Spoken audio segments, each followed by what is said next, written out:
नमस्कार छात्र।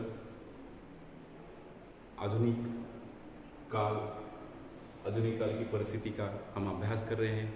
पिछले वीडियो में हमने राजनीतिक परिस्थिति का अभ्यास किया था। आज हम सामाजिक परिस्थिति का अभ्यास इस वीडियो के माध्यम से करेंगे। सामाजिक परिस्थिति यानी कि जो हमारे देश की रूढ़ी और परंपरा से जुड़ी हुई है वो हमारी सामाजिक परिस्थिति पर प्रभाव डालती है। जैसे कि अंग्रेजों ने शिक्षा यातायात यंत्र उपयोग से आधुनिक भारत की नींव डाली थी। कई भारतीय विद्वान पाश्चात्य समाज एवं शिक्षा ग्रहण करके उसमें प्रभावित हो चुके थे। कईयों ने हिंदू धर्म की कुटीर रूढ़ियों का विरोध कर जातीयता को दूर करने का प्रयास किया था।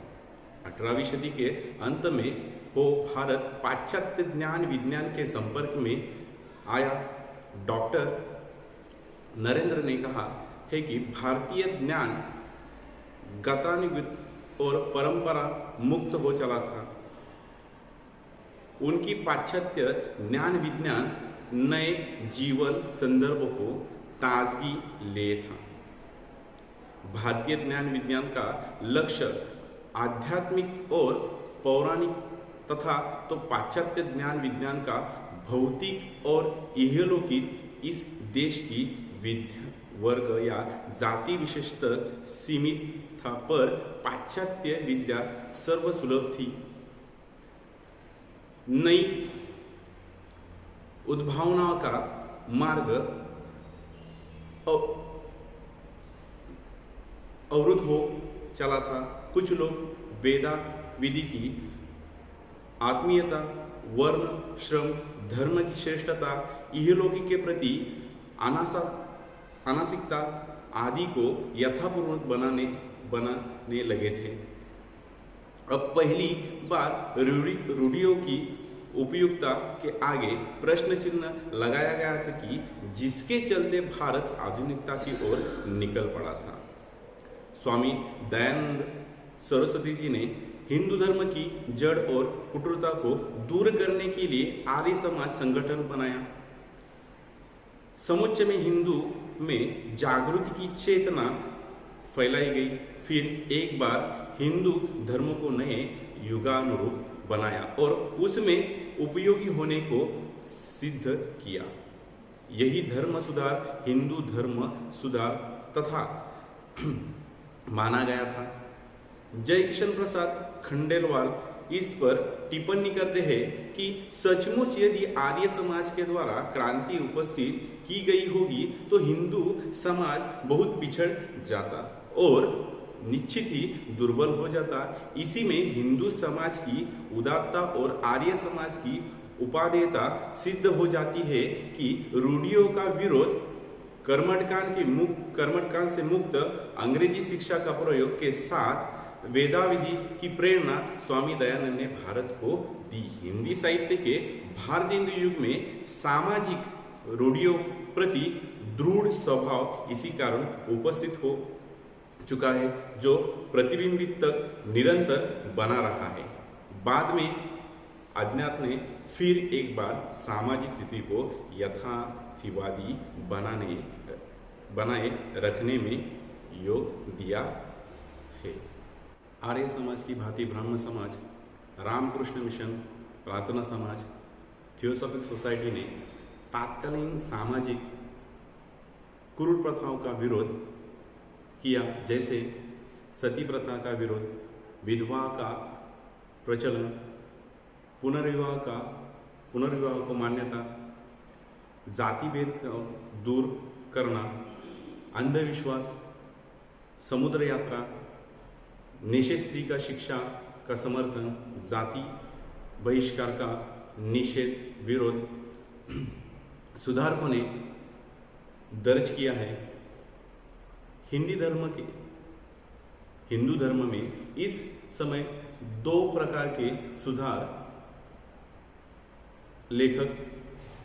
लेखन हुए हैं। एक जो इन सभी सुधारों को लाना चाहता था तो दूसरा वर्ग इस का विरोध करना चाहता था।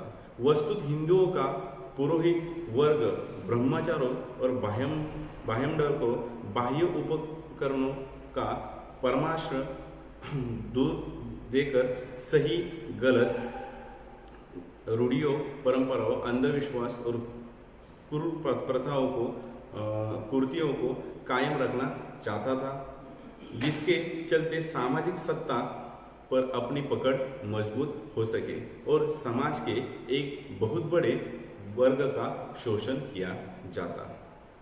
सुधारकों के कारण परंपरावाद बनाम आधुनिकता का दृष्टिकोण प्रखर के साथ मुखर हुआ। यही कारण है कि 19वीं सदी के पूर्व और बाद वाले युग प्रतियुग का लेकर परंपरावादियों ने एक सुधारकों में वाद विवाद की आलोचना दिखाई देती है। सुधारकों ने सामाजिक कुरीतियों को दूर करने की प्रेरणा समाजों को दी।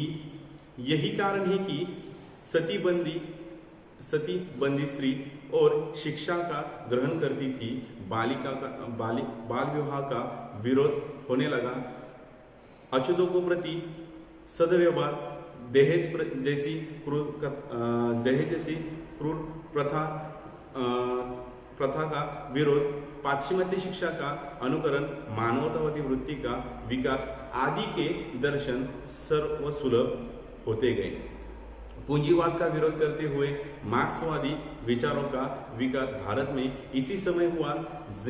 जमींदारी प्रथा के अभिशाप को दूर करते हुए वर्ग संघर्ष उभर कर आया, जिसमें किसान मजदूर वर्ग राजनीति के सुधार की ओर आक्रोश हुआ और तात्कालीन समय के सुधार नेताओं ने नारी के प्रति अपनी संवेदना व्यक्त की और निर्धर एवं शोषित समाज जिसका सहजता की शायद यह कारण था कि आंचल में दूध और आंखों में पानी वाली स्त्री की छवि उभर कर और उसमें न्यायपूर्वक हक दिलाने के लिए सहानुभूति देना परमावश्यक लगता है। गांधी जी की कई योजनाओं देश की समस्याओं और सुलझाने का आधार बनी, जैसे कि ग्रामोद्धार, भूदान आंदोलन, हिंदू मुस्लिम एकता, जमींदारी का विरोध, सत्याग्रह, अहिंसा भाव का विकास, धार्मिक समन्वय, अछूतोद्धार, सांस्कृतिक एकता आदि ग्रामोद्धार कार्यक्रम द्वारा गांधी जी ने यंत्र का विरोध किया, क्योंकि वह यंत्र को मनुष्य श्रम का शोषण मानते थे और पाश्चिमात्य शोषण मानते थे और कृषियों को इस अभिशाप से दूर रखना चाहते थे। संवेदन भावनाओं को भी उन्होंने विकसित किया और पाश्चिमात्य सभ्यता और संस्कृति का विरोध करने के लिए खादी को देशीयता के स्वरूप में उन्होंने भारतीय जन भावनाओं में प्रतिष्ठित किया। आर्य समाज ने भी वैदिक युग का पुनर्वेतन लगाया। यही कारण है कि इस काल में सामाजिक सेवावृत्तियों का संख्या अधिक रही। योगी अरविंद ने साधना और दृढ़ इच्छा शक्ति में मानवतावाद तथा आध्यात्मिकवाद से मनुष्य को मनुष्य के रूप में विकसित किया। इस ब्राह्मण समाज के कारण बंगाल में जिस प्रकार नवयुग आरंभ हुआ वह भारत के लिए प्रेरणादान बना और